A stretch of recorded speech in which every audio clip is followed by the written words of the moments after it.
उल्हासनगरच्या सुभाष टेकडी परिसरामध्ये मोठा गोंधळ झालेला आहे। उल्हासनगरच्या सुभाष टेकडी परिसरामध्ये एका रिक्षातून बॅग भरून पैसे काही अज्ञात घेऊन चाललेले होते आणि त्यावेळेस अपक्ष उमेदवार नरेश गायकवाड यांनी या रिक्षाचा पाठलाग केला आणि ही रिक्षा सुभाष टेकडी परिसरामध्ये आल्यानंतर या रिक्षाला थांबवलं आणि त्यामध्ये पैशाने भरलेली बॅग आढळून आलेली आहे। यानंतर या रिक्षातील अज्ञात तरुणांना पकडून पोलीस चौकीमध्ये नेण्यात आलेलं आहे।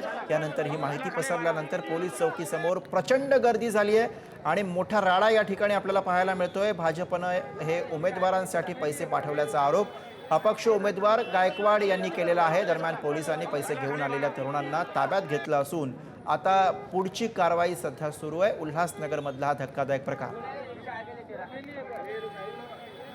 संबंध राज्यामध्ये पैशाच्या बळावर भारतीय जनता पार्टी आलेली आहे आणि पुन्हा पैशाचा वाटप करून गोरगरिबांना पैशाचा आमिष देऊन त्या निवडणुका जिंकायचा प्रयत्न आहे। मी स्वतः एक अपक्ष उमेदवार पण आहे आणि यांचा हे पैसे वाटप करणार हे प्रत्येकाला माहिती होतं आणि गेल्या 2 दिवसापासून यांचं काम चालू होतं।